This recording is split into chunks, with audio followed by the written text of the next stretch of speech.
Salut à tous! Aujourd'hui, on va s'attaquer à un sujet qui est juste parfait pour un échange linguistique, le haïku. Et vous allez voir, ce n'est pas juste un petit poème, c'est bien plus que ça. C'est une sorte de magie pour capturer des instants. Oui, c'est une super question. En fait, on peut vraiment voir le haïku comme un appareil photo instantané. Hop, il saisit un paysage, une émotion, en un clin d'œil. C'est vraiment l'art de l'instant, mais capturé non pas en pixels, mais avec des mots. Alors, l'idée de base, c'est ça. Le haïku, c'est l'art d'utiliser le moins de mots possible pour déclencher le plus d'imagination possible chez celui qui lit. C'est fascinant, non? En réduisant le langage à son strict minimum, on ouvre en fait un espace infini. C'est un peu comme de la pleine conscience, mais avec des mots. Bon, la plupart d'entre nous, on a entendu parler de cette fameuse règle du 5-7-5. Mais attention, petit piège, il y a une différence énorme, mais vraiment énorme, entre la version originale japonaise et la façon dont on interprète en français ou en anglais. Et c'est là justement que ça devient super intéressant. Voilà, on y est! C'est une différence de poids, si on veut.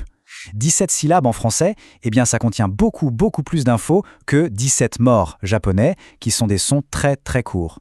Du coup, un haïku en français qui respecterait à la lettre la règle des 17 syllabes, il serait souvent trop long, trop bavard, trop descriptif. On perdrait toute la magie. C'est exactement pour cette raison que le haïku moderne, dans nos langues, privilégie l'esprit du poème plutôt qu'un comptage super strict. L'important, ce n'est pas de compter sur ses doigts, c'est de capturer l'essence, le feeling, dans une structure courte de 3 lignes. L'esprit avant la structure, voilà tout.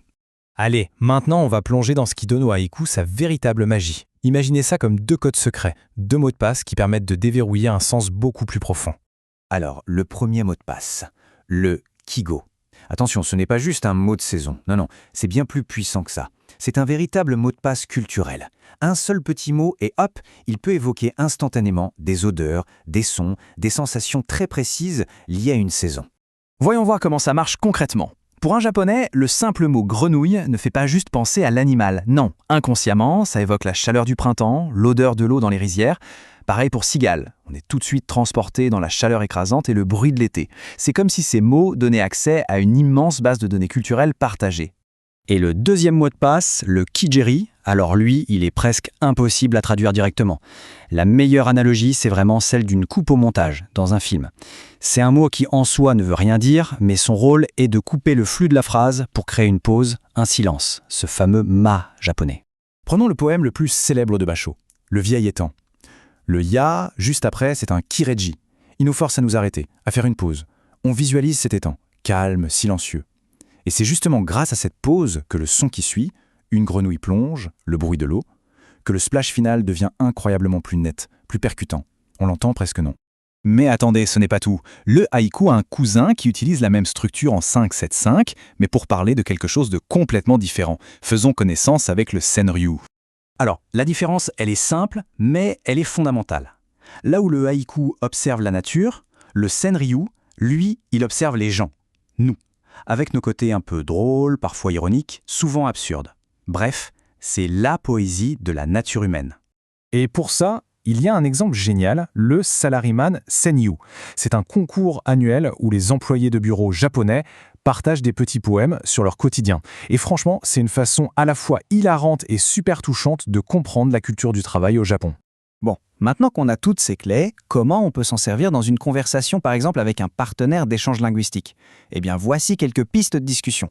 Le haïku, c'est vraiment l'incarnation du less is more, le fameux moins c'est plus.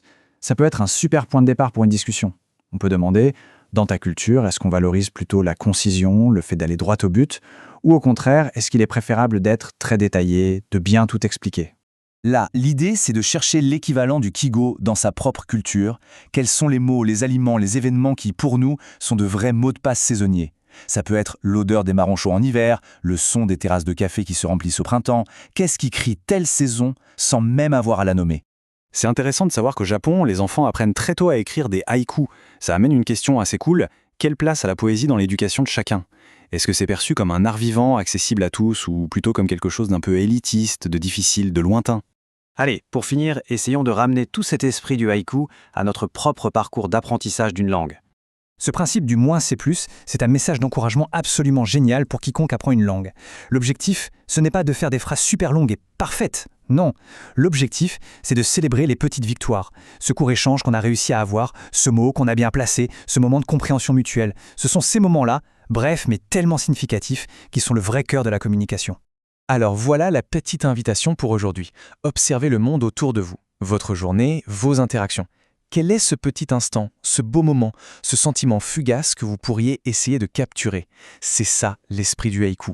Et c'est un outil vraiment puissant, non seulement pour apprendre à s'exprimer différemment, mais aussi pour apprendre à voir le monde autrement.